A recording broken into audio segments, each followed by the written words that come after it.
እኛ እንሰዋለን ለሃይማኖታችን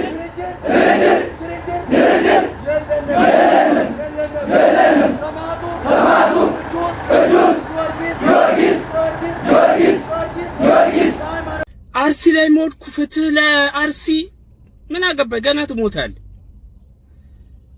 ገና ቤተክርስቲያን ሳይሆን ዘርማን ዘር ይጠፋል እኔ በቤተክርስቲያን መምህር ነኝ ታጠቃለሁ የህዝቤ ወታደር ነኝ ታጠቅ ከዚህ በላይ ቁርጠኝነት ያለው ሳሁን በኋላ የባርነት ቀንበር በቂ ነው።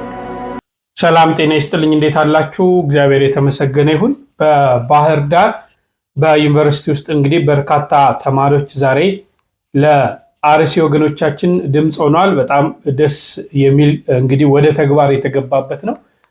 ይህንን ቪዲዮ አስቀኛችኋለሁ።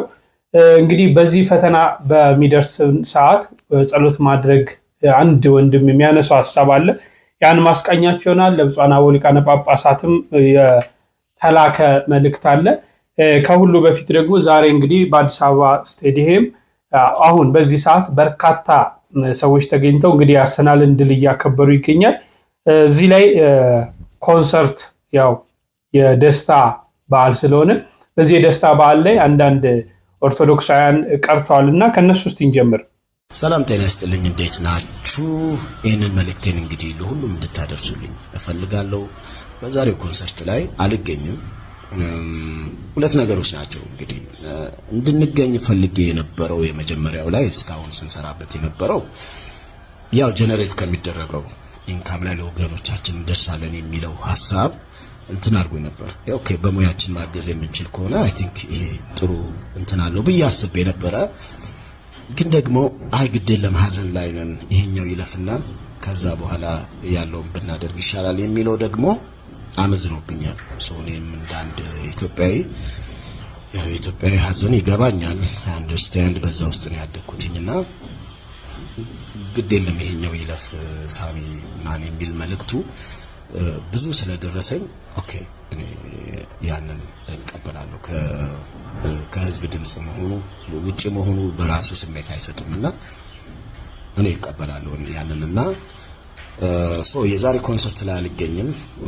አዘጋጆቹ ነው ኦፍ ኮርስ ከልብ ይቅርታ ልጠይቃለሁ። ይሄም ስለተፈጠረ ያላሰብነው ነገር ነው ሀፕን ያደረገውና ከአቅም በላይም ስለሆነ እናንተንም ይቅርታ ጠይቃለሁ። ግን አዘ ሴም ታይም ደግሞ እዚህ ጋር የህዝብንም ጥያቄ ደግሞ ማክበር ያስፈልጋል። ከስሜትም አንፃር ከራሴም ካደኩበትም ነገር ጋር ሳላውሰው ሴንስ ይሰጣልና ይሄኛውን አድልቶብኛል እና እንግዲህ 10 ጊዜ ለካ አንድ ጊዜ ቁረጥ ነው የሚባለውና እስከ መጨረሻው በደንብ ላስብበት ሞክሬያለሁ።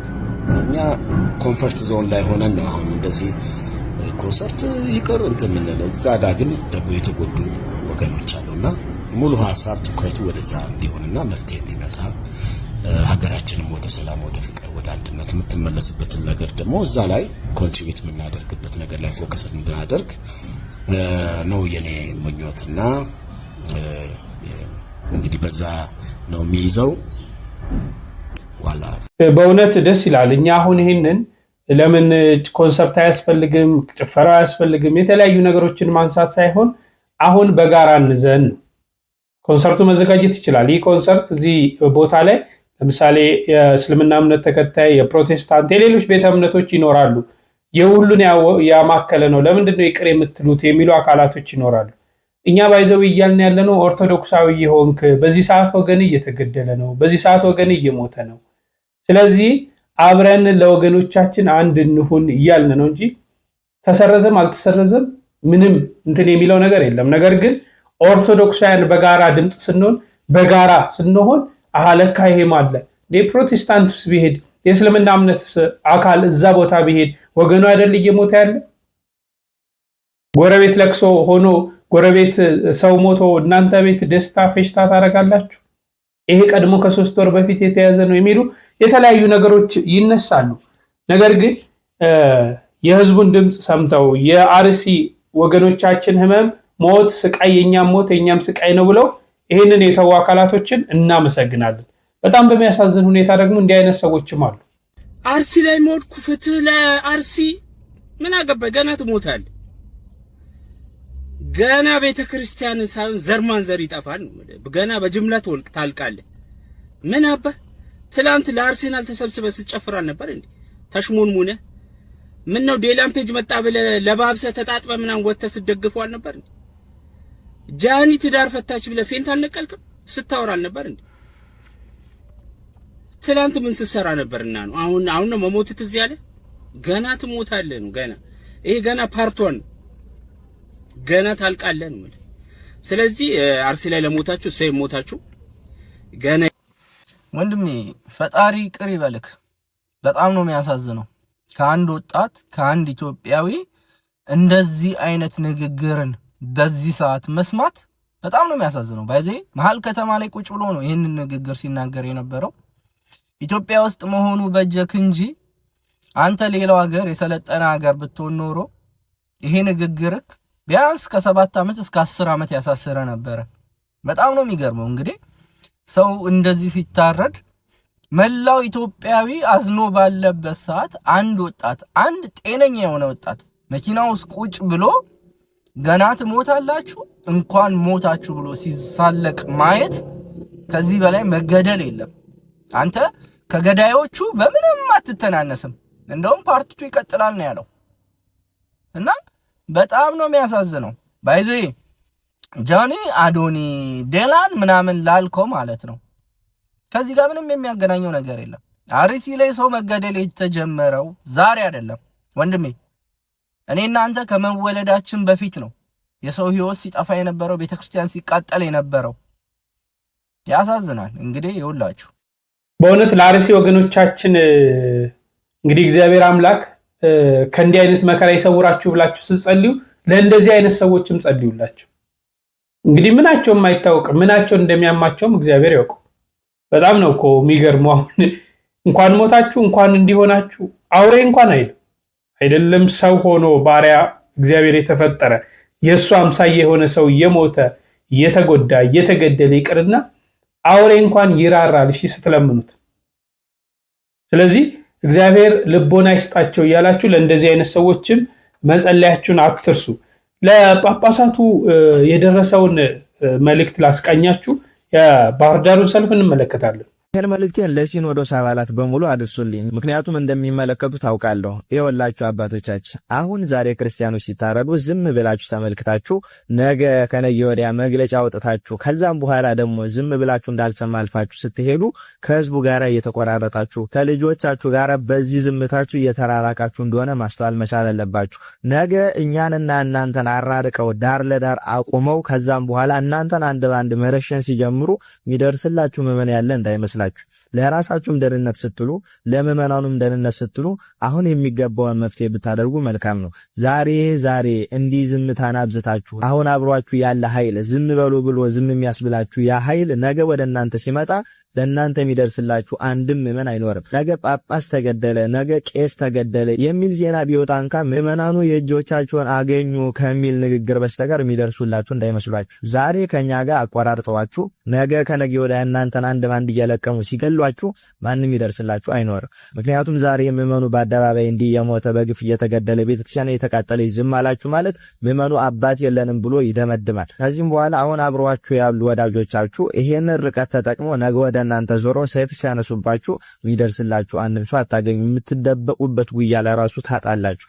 ስለዚህ ዛሬ ምዕመኑ ሲገደል ዝም ባትሉ መልካም ነው። መግለጫ ምንም አያደርግልንም። ቢያንስ እቺ ኦርቶዶክስ ተዋሕዶ ቤተክርስቲያን የራሷን የጦር ኃይል እንድታደራጅና ራሷን እንድትችል ማድረግ መቻል አለባችሁ። መንግስታውን ስራ ስለሚበዛበት የምርጫ ሂደቱ ጊዜ ስላሳጣው ከዛም ባሻገር ደግሞ ኮሪደር ልማቶች ፋታ ስላልሰጡት ይሄን ነገር የመመልከት እድል አይኖረውም። ስለዚህ ቢያንስ ይሄን ነገር የሚመለከት ነገ ኃላፊነት ወስዶ ይሄንን ጥቃት የሚያስቆም የቤተ ክርስቲያንን ኃይል ብታዋቀሩና ብታደራጁ መልካም ነው። እንዲህ ካልሆነ ግን ነገ አንድ ጳጳስ ሞተ አይደለም 10 ጳጳስ ሞተ ቢባል የማይደንቀው እሰይ የእጃቸውን አገኙ የሚል ትውልድ ይፈጠራል። አሁንም ተፈጥሯል ሲመስለኝና አሁን ባዘገዩ መልካም ነው ለማለት ነው። ይህንን ኮፒ ሊንክ ሼር ፖስት እያደረጋችሁ አባቶች ለሚባሉ ለሲኖዶስ አባላት አድርሱልኝ።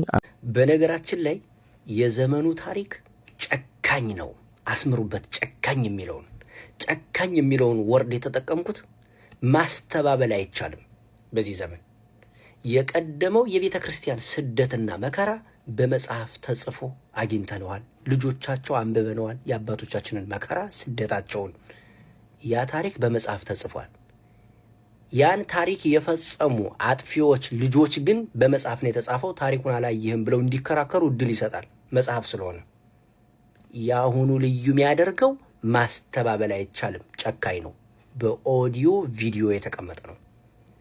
በዚህ ታሪክ ደግሞ የመጀመሪያዎቹ ተዋናይ ታሪክም ሲጻፍ ታሪክ ጸሐፊያን የሚያስቀምጡት ኢንተርኔቱም የመዘገበው የመጀመሪያው ተጠሪዎች በቅዱሱ በእግዚአብሔር መንፈስ ላይ ያሾፋችሁ፣ በእግዚአብሔር መንፈስ ቅዱስ ላይ በጫካ ተሿሹማችሁ ከሕግ ውጭ ከስርዓት ውጭ እንደገና በወታደር ታጅባችሁ ተመልሳችሁ እሺ እግዚአብሔር መሐሪ ነው፣ የምህረት እጆቹ ሰፊ ስለሆኑ የንስሐ ዕድሜ ተሰጥቷችሁ ይህን ህዝብ ልታገለግሉ ይህን ምእመን ስልጣኑን የተቀበላችሁ እነ ቅዱስ አትናቴዎስ አንፈልግም ብለው ጠፍተው ተፈልገው የተሾሙበትን ስልጣን የተቀበላችሁ ያ ስልጣን ምን እንደሆነ ደግሞ ያሳዩ 5 ጊዜ ከመንበራቸው ተፈናቅለው ሸሸት ያሉ ለ15 ዓመት ስደት ላይ የነበረው ቅዱስ ሐዋርያው አትናቴዎስን አወቃችሁት? የእርሱን ስልጣን የያዛችሁ እኔ ቆሻሻ ረካሽ ሰው ነኝ። እውነቱ ግን ይህ ስለሆነ ነው። እንደ ምእመንም እኔ እጠየቃለሁ፣ አንተም ትጠየቃለህ። በነ ቅዱስ አትናቴዎስ ዘመን የነበረው ክርስቲያን የፈጸመው ገድሉ ተጽፎለታል። የምናነበው ያንን ነው። እኛም እንደነሱ እንድንሆን። በዘመኑ እኮ በጣም ብዙ ሊቃነ ጳጳሳት ነበሩ እኮ እንደነ ቅዱስ አትናቴዎስ መስቀል የያዙ አይፈልጓቸውም። ትክክለኛዋን የክርስቶስን ዕድ ስለሚያውቋት የውሸቱን ስለሚያውቁ በዚያ ዘመን የነበሩት ክርስቲያኖች በእነሱ አይን ነው ምንም መዘነው። እኛም የሁላችንም ታሪክ ነው። በዋናነት ግን ፊገር ሆኖ የተቀመጡት እነማን ናቸው? እነ አሪዮስ፣ እነ ንስጥሮስ፣ እነ መቅዶኒዮስ ናቸው። እነሱ በምንፍቅናቸው ቤተክርስቲያን አሳደዷት። እናንተ ደግሞ በደማችን ላይ በክርስቶስ ደም ላይ። ይህ እናንተ ታሪክ ነው። የትግራይን አባቶች ጨምሮ መንበረ ሰላማ እያላችሁ የተቀመጣችሁት የትግራይ ህዝብ የደረሰበት መከራ፣ ስደቱ፣ ስቃዩ፣ ሞቱ፣ እንግልቱ ግልጽ ያለ ነው። የፖለቲካ ጉዳይ ቢሆንም ቅሉ ያን የፖለቲካ ጉዳይ ስባችሁ አምጥታችሁ ከመንበረ ማርቆስ አውጥታችሁ ከክርስቶስ ዕድ አውጥታችሁ መንበረ ሰላማ ሀገረ ትግራይ እያላችሁ የተቀመጣችሁት ይሄ ደግሞ የእናንተ ታሪክ ነው። ለልጆች የሚነገር ነገ ቀን ይወጣል። ግንሳ ቀኑ እኮ አልረፈደም፣ ገና እኮ ነው። ነፍሳችን ከስጋችን አልተለየችማ። እግዚአብሔር ቅዱሱ እግዚአብሔር አሁንም የንስሐ ህይወት ሰጥቷል። ነገ ሰላም ሊሆን ይችላል፣ እንስተካከላለን። አሁን ላይ ከረንትሊ ባለው ጉዳይ ከተቀጠለስ ታሪካችሁ ይህ ነው። አለቀ። ታሪካችሁ ይህ ነው። የትግራይን ቤተክርስቲያን ገንጥለን እንወጣለን ብላችሁ በእግዚአብሔር ላይ የተዘባበታችሁ ይህ ሁሉ የእናንተ ታሪክ ነው። የእናንተ ታሪክ ነው። ታሪክ እንዲያስቀምጣል። ታሪክ ጸሐፊያን ደግሞ ማረጋገጥ የፈለገ ይህን ሊንክ ተጭኖ ገብቶ ማየት ይችላል ይላሉ። በኦዲዮ ቪዲዮ የተቀመጠ ነው። የእናንተ ታሪክ ነው፣ አስምሩበት ለማለት ፈልጌ ነው። ይሄ ለልጅ ልጅ የሚነገር ታሪክ ነው። እግዚአብሔር አምላክ ግን መሐሪ ነው። ቀኑ ገና ነው እኮ። ስጋ ከነፍስ አልተለየም። አሁንም የንስሐ ህይወት አለ። የንስሐ ህይወት አለ። የሚምር አምላክ ስላለን እግዚአብሔር የተመሰገነ ይሁን። ሰርቷት በሄደው ቤተክርስቲያን ውስጥ ስላለን፣ ምህረት የምትሰጥ ቤተክርስቲያን ውስጥ ስላለን። የተገነጠለች ከሆነችስ ማን ያውቃታል? ከሲኦል ደጆች ውስጥ የተቀላቀለች ናት። ታሪክ እንዲያስቀምጣል ለማለት ነው። እንግዲህ የተነሱ ነገሮች አሉ። የዘመኑ ታሪክ በአሁን ባለንበት ዘመን ምን አይነት ታሪክ ተጽፎ ለወደፊት ለትውልድ ይተላለፋል የሚለውም እየተጻፈ ይገኛል። በታሪክ እኮ ነው አይደለ? በነ ዮዲት ጉዲት ዘመን ቤተክርስቲያን ምን አይነት ፈተና፣ በነ ግራኝ አህመድ ቤተክርስቲያን ምን አይነት ፈተና ሲደርስባት እንደነበረ ያወቅ ነው። ከ100 ዓመታት ከ200-300 ዓመታት በኋላ ደግሞ በዚህ በ2018 በ2017 በ2016 ተብሎ ምን አይነት ታሪኮችን እየጻፍን እየሄደን እንደሆነ መገንዘብ ያስፈልጋልና አንዳንዴ ነገሮችን ተው ስንል የታሪክ አተላ ታሪካችንን እንዳናበላሽ ነው። ስለዚህ ከዚህ ግምት እናስገባ። ለብፁዓን አበው ሊቃነ ጳጳሳትም የደረሰው ይሄ ነው። ትክክል እኮ ነው። ዛሬ አርሲ ወገኖቻችን ላይ ዝም ስንል ነገ እያንዳንዳችን ቤት አንኳኩቶ ይመጣል። አባቶቻችን ልጆቻችሁን ምሩ ምንለው አባትና ልጅን ለመለየት የተነሳ ኃይል ስላለ ነው። ስለዚህ እግዚአብሔር ለሁላችን ማስተዋሉ ያድለን እላለሁ። ሁለት ነገሮችን አስመለክታችኋለሁ። የምንመለከተው አንደኛው እንግዲህ በባህር ዳር በዩኒቨርሲቲ ተማሪዎች የተደረገው ሰላማዊ ሰልፍ በጨዋነት የተደረገ ኦርቶዶክሳዊ ስርዓት የጠበቀ በዚህ ውስጥ በርካታ የሃይማኖት ተከታዮች አሉ። የእስልምናው እምነት ተከታዮች፣ የፕሮቴስታንት እምነት ተከታዮች፣ ኦርቶዶክሳውያን ደግሞ በስፋት አሉ። በተለያየ ቋንቋ ነው መፈክሩን ሲያሰሙ የነበሩት። በኦሮምኛም፣ በግዕዝም፣ በእንግሊዝኛም፣ በአማርኛም መፈክሮቻቸውን ሲያሰሙ ድምጾቻቸውን ሲያሰሙ ነበር። ይሄን አስመለክታችኋለሁ። ከዛ ቀጥሎ እንግዲህ ለአሩሲ ፈተና ጸሎት እያላችሁ የምታደነዝዙን አካላቶች እባካችሁ አድቡ። ጸሎት እኮ ሁልጊዜ የምናደርገው ተግባራችን ነው። ይልቅ ለአሩሲ ማድረግ ያለብን ብሎ ያስቀመጠው መፍትሄ ሐሳብ አለ። እነዚህን የሁለቱን መፍትሄ ሐሳቦች ተከታተሉ። እኔ ከወዲሁ ሰናበታለሁ። ሐሳብ አስተያየታችሁን መስጠታችሁን እንዳትዘነጉ።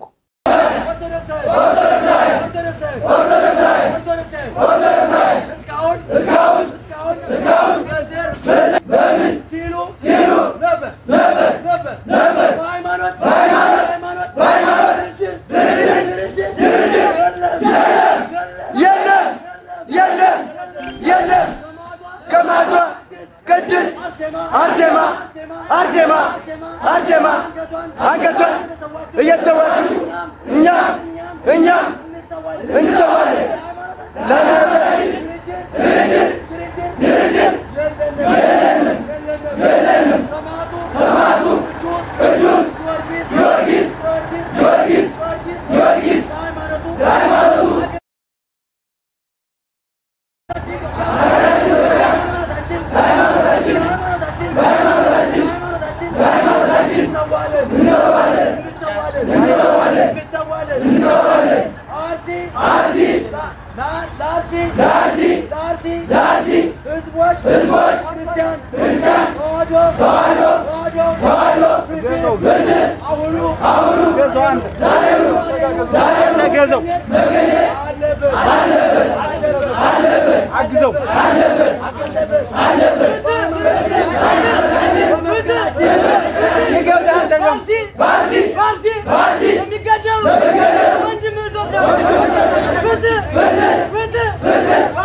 ሼር ያደርጋችሁላችሁ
ሼር ያደርጋችሁላችሁ ሀገራችን በመፍረስ እንታደግ በሳችን ተባብረን ተደጋግፈን ነው እንጂ ያለብን አንዱ የተራረድን መኖር አንችልም።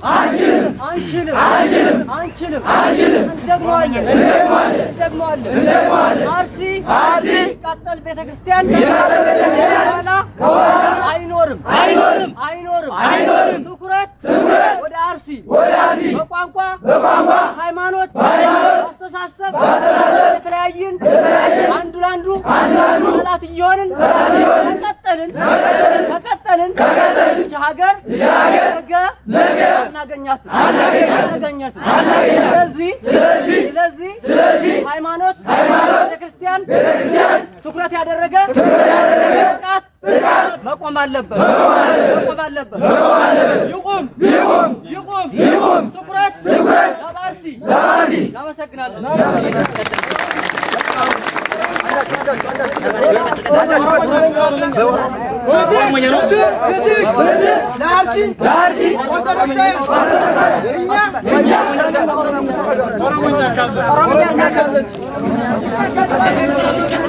ሁሉም ለህዝብ ድረስ ጎበዝ። ሼር አድርጉ።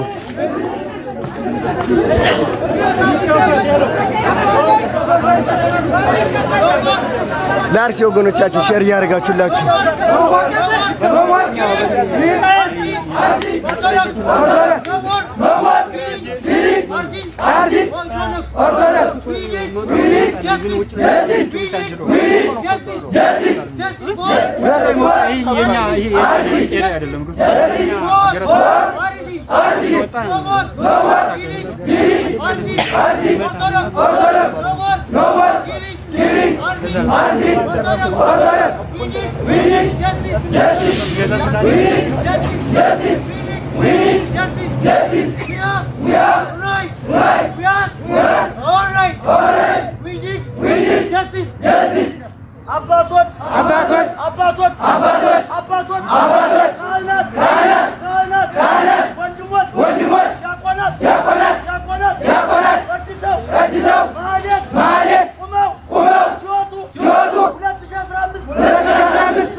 አንልም። አባቶች፣ እናቶች፣ ወንድሞች፣ እህቶች፣ አባቶች፣ እናቶች፣ ወንድሞች፣ እህቶች በአርሲ ምድር ተይዘው እጃቸው ታስሮ አሰኝተው አንገታቸው በቢዛ በጩቤ በሳንጃ አርጆን ዛሬ ፍትህ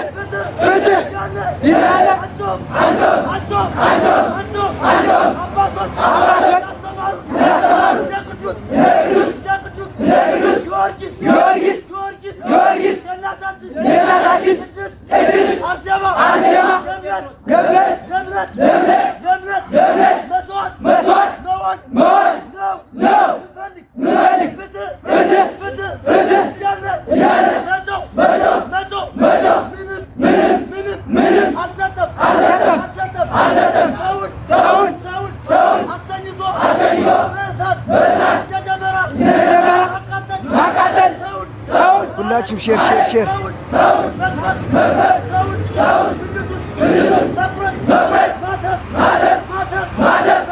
መበጠስ ተገቢ አይደለም።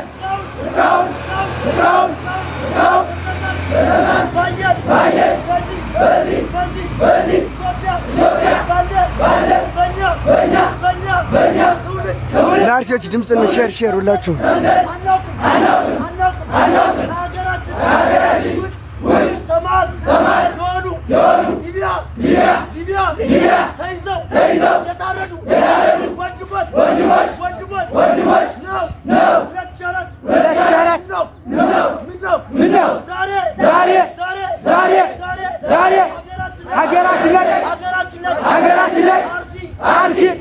አርሲ ምድር አገር ዳማ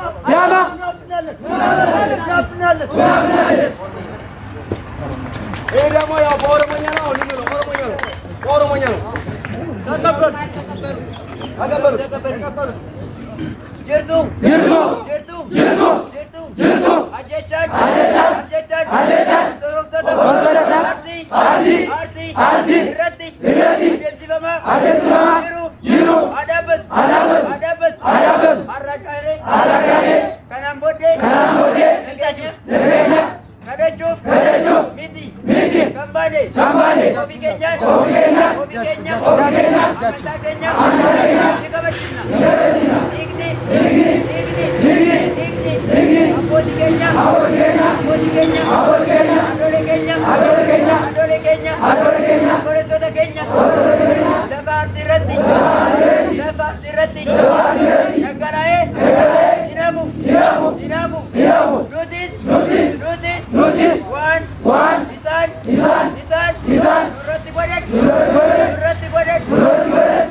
አባቶቻችን ሁላችሁም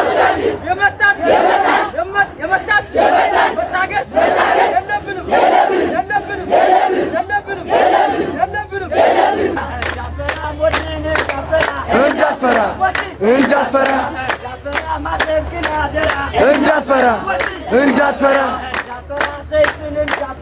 ሼር እንዳትፈራ ሁላችሁም ሼር ያደርጋችሁ እንዳትፈራ አለጋን ተጋራ እንዳትፈራ ሞትን እንዳትፈራ ማሰብክን አደራ ሞትን እንዳትፈራ። በስመ አብ ወወልድ ወመንፈስ ቅዱስ አሐዱ አምላክ አሜን።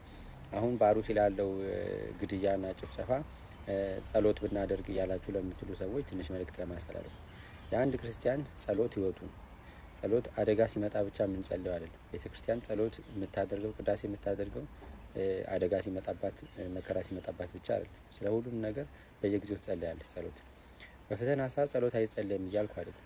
ነገር ግን ሌሎች እርምጃዎች እንዳይወሰዱ ምንም ነገር አይጠቅምም። ሌላ እርምጃ ጸሎት ብቻ ማድረግ ነው መፍትሄው ለምንል ሰዎች እንዲህ አይነት ሰው ሲጀመር ጸሎት አናደርግም ማለት እኮ ነው። ጸሎት የሚያደርግ ሰው ከንስሐ አባቱ ጋር ሁሌ የሚገናኝ ስለ ኃጢአቱ ንስሐ የሚገባ ቤተክርስቲያን እየሄደ የሚያስቀድስ ቅዱስ ቁርባን የሚቀበል ከሆነ ያ ሰውዬ እንዲህ አይነት ነገር ሲመጣ ለእንደዚህ አይነት ነገር ጸሎት ይደረጋል። ነገር ግን አማራጭ መንገዶች ጠቅላላ መወሰድ አለባቸው። አማራጭ እርምጃዎች ጠቅላላ መወሰድ አለባቸው እንጂ አሁን ጸሎት ብቻ ማድረግ ነው ያለብን ብለን ምንል ከሆነ እያደረግን አልነበረም ማለት ነው። ቁጭ ብለን ነበር ማለት ነው ያለን። ልክ እንዲህ አይነት ነገር ሲመጣ አሁን ለጸሎት እንነሳ ብለን ምንል ከሆነ ለዚህ ትክክለኛ አስተሳሰብ አይደለም። የታወቀ ነው። እግዚአብሔር ሀገርን ካልጠበቀ ወታደር በከንቱ ይተጋል ነው። ያ ማለት ምን ማለት ነው? ወታደሮች የሀገር መሪዎች ህዝበ ክርስቲያኑ እየጸለየ የሚኖር ከሆነ በፈተና ሰዓት ሆ ብሎ ሲነሳ ሲያመልከው የነበረው አምላክ አጠገቡ አብሮ ይሰለፋል ማለት ነው። ዳንኤልን ምንድነው ያለው? አንበሶች ጉድጓድ ውስጥ ተጥሎ እኮ ከዛ በኋላ ናቡከደነጾር መጥቶ አየውና ጉድጓድ ውስጥ ምንድነው ያለው? ሁልጊዜ የምታመልከው አምላክ አዳነህ ወይ ዳንኤል እኮ ነው እንጂ የዛለት ያመለከው ወይ ደግሞ ከአንበሶች አፍ አድነኝ ብሎ እዛ ጋር ተማጽኖ አይደለም ሄዳል። ሁልጊዜ የሚያመልከው አምላክ ነው ያዳነው። ስለዚህ ሁልጊዜ የምናመልከው አምላክ በዚህ ሰዓት ላይ ሆ ብለን ስንነሳ ሊረዳን የታመነ ለዚያ ገና አሁን በርበሬ ሰርገኛ መጣ በርበሬ ቀንጥሶ አሁን አሩሲ ተቃጥሏል ቶሎ በሉ እንሰብሰብ ምህላ እናድርግ እንጸልይ አይደለም። አድዋ ላይ እኮ እንደዛ አይደለም እኮ በቃ ጠላት መጣ። ህዝቡ ንጹህ ነበረ፣ መንግስቱን ያከብር ነበረ፣ መንግስቱ ለእግዚአብሔር የታመነ ነበረ። ስለዚህ መጣ ሲባል ሄደ ጠዋት አስቀደሰ አራዳ ጊዮርጊስ ተነሳ እንጂ ወይ ሱባኤን ያዝ ብሎ 7 ቀን ሱባኤ አልተቀመጠ። በቃ መንገድ ጀመረ፣ ተዋጋ፣ አሸነፈ። ለምን ሲጸልይ ሲያመልክ የኖረ ነው። እግዚአብሔር ህዝብ ነው ሰው ማለት።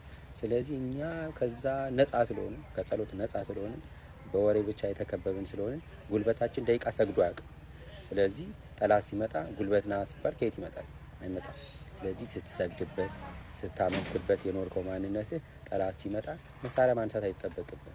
በቃ ተሰብስበህ በስመ አብ ወወልድ ወመንፈስ ቅዱስ አሐዱ አምላክ ብለህ ሰላም ለኪ ደግመህ ጦር የጌዲዮን ኃይል የእግዚአብሔር ብለህ ትነሳለህ። ከዛ በኋላ ገና ሳትደርስ ጠላት እዛው ነው የሚቀዝነው፣ ባለበት ነው የሚቀዝነው። ባለበት ምንም ማድረግ አይጠበቅም። እግዚአብሔር እኮ የሰራውን ስራ እናውቃለን። በእስራኤል ህዝብ መካከል ጠዋት ተነስቼ እስራኤልን አጠፋለሁ ብሎ እኮ ሌሊቱን እግዚአብሔር ምንም ነገር አላደረገም። የፈረስ ኮቴ ድምጽ ነው የላከው እኮ። የኮቴውን ድምጽ ሰምቶ እርስ በርስ እየተራረደ ነው የጠፋው ጠላት። ስለዚህ እንዲህ አይነት ነገሮች የጸሎት ያላጁ የምታደርጉ ሰዎች ጸሎት ልክ ሲቃጠል ተነስተን 7 ቀን ሱባኤ እንያዝ አይደለም። 7 ቀን አንተ ሱባኤ ስትይ 7 ቤተክርስቲያን ደግሞ እዛ ጋር ይቃጠልልሃል። ዛሬ ለጸሎት ተነስተን የሚሰማ እግዚአብሔር ለችግር ጊዜ ተጠቅመበት ከዛ በኋላ በቃ ጨርሰናል እናመሰግናለን ብለን የምትልከው እንደ ዩዝ ኤንድ ስሮ ካፕ ማለት ነው። ተጠቅመ እንደምትለው የወረቀት ኩባያ አይደል? እንደዛ አይነት አይደለም እግዚአብሔር አምላካችን። ስለዚህ ሁልጊዜ የምታመልከው አምላክ ነው የሚያድንህ እንጂ ፈተና ሲመጣ ወይም ደግሞ ቤተክርስቲያን ሲቃጠል ተሰብስበ ሱባኤ የምትይዝለት አምላክ አይደለም። መጀመሪያ ሁልጊዜ ማምለክ አለው። ስለዚህ እንደ ክርስቲያን ሁላችንም እዛ ጋር ያለውን የቤት ስራችንን እንሰራለን። አሁን ተሰብስበን ቤተክርስቲያንን እንዴት እንታደግ የሚለው ላይ ነው የምንነጋገረው። ጸሎት እናድርግ እያላችሁ ህዝቡን አታድኑ። አሁን ህዝቤ የራስን ጉዳይ ከእግዚአብሔር ጋር ያለን ግንኙነት በንስሐ አባት በኩል እዛው ጨርስ ጣጣ ነው። አሁን አንድ ቤተክርስቲያን ፈተና መጥቶብናል። እሱን በጋራ ሆነን እንዴት እንከላከል? እኛ ቤተክርስቲያን በሁለት የተከፈለች ናት። በሰማይ ያለች የቅዱሳን ማህበርና በምድር ያለች የክርስቲያኖች ማህበር። ሁለቱም የቤተክርስቲያን አካል ናቸው። ላይ ያለች በሰማይ ያለች ተጋድሏን የጨረሰች ቤተክርስቲያን ናት። በዚህ ምድር ያለች ደግሞ ተጋድሏን ያልጨረሰች ገና ወደዛ ለመሄድ ስራ ላይ ያለች ቤተክርስቲያን ናት። ስለዚህ አሁን እኛ የምናደርገው ትውልድ መቀጠል አለበት። ቤተክርስቲያን መቀጠል አለበት። የምንወልዳቸው ልጆች የሚያመልኩበት የማምለኪያ አጸድ ያስፈልጋቸዋል። ለዛ ነው እስራኤልን እኮ በብዙ መከራ ውስጥ እያሳለፈ ርስታቸውን እንዲይዙ ያደረጋቸው። ስለዚህ እንደ ናቡቴ ለርስቴ እሞታለሁ የምንልበት ሰዓት እንጂ ደንዝዘ እንደዚህ ነጠላ ለብሰ እዛ ተንበርክከ ጠብቅ ጠላትን የሚል ህግ የለም። እሱን ከፈለግ በርህን ዘግተ በስውር ለሚያይ አምላክ ጨርስ፣ ጣጣህን እዛው ጨርስ እንጂ አሁን ልክ ፈተናው ሲመጣ በዚህ ሰዓት እግዚአብሔርን እየተማጸንክ ወደ መደራጀት ርስትህን ወደ ማስከበር ቤተክርስቲያንን በምትጠብቅበት ሰዓት ገና ለጸሎት ብለህ የምትንበርከክበት አለ። ጊዜ ለሁሉ ነው የተባለው፣ ለሁሉም ጊዜ አለ። ስለዚህ ጸሎት በሚጸለይበት ሰዓት ጸሎት ይጸለያል። ቤተክርስቲያን በምትጠብቅበት ሰዓት ደግሞ ትጠብቃለህ፣ እየጸለይክ ትጠብቃለህ። ግን ዛሬ ለጉዳይ ብለህ የምትጸልይና የምትጠራው አምላክ የለም። ሁልጊዜ የምታመልከው አምላክ ነው። በችግር ሰዓት ደግሞ ስትጠራው በፍጥነት የሚደርስልህ። እግዚአብሔር ቅርብ ነው ተብሏል። እግዚአብሔር ቅርብ ነው፣ የራቅነው እኛ ነው። ስለዚህ ስንጠራው ደግሞ እግዚአብሔር የሚጠራው በእንደዚህ አይነት መልኩ አይደለም። በአደጋ ጊዜ ልክ እንደ ፋየር ፋይተርስ ልክ እሳት ሲነሳ እየሮጠ የሚመጣ አምላክ የለም። በሰላሙ በተመቸ እግርን ሰቅለ በምታድርበት ሰዓት የዛኔ ስታመልከው ነው ከዛ በኋላ በዚህ በችግር ሰዓት የሚደርስልህ ማለት ነው። እንግዲህ አሁንም ቢሆን እንደራጅ፣ እንሰባሰብ። በዚህ በቲክቶክ አይደለም የምንደራጀው፣ በኢሜይል እንጻጻፍ፣ በስልክ እንነጋገር፣ መደረግ ያለበት ነገር ይወሰን። ከዛ በኋላ በገንዘብ ደረጃ በኢኮኖሚ በገንዘብ የሚያስፈልገውን ውጭ ያለው በክርስቲያን ይችላል። ፊዚካሊ በአካል ደግሞ እዛ ያላችሁት መደረግ ያለበትን ነገር አድርጉ። ተባብረን ቤተክርስቲያንን እናስቀጥላት።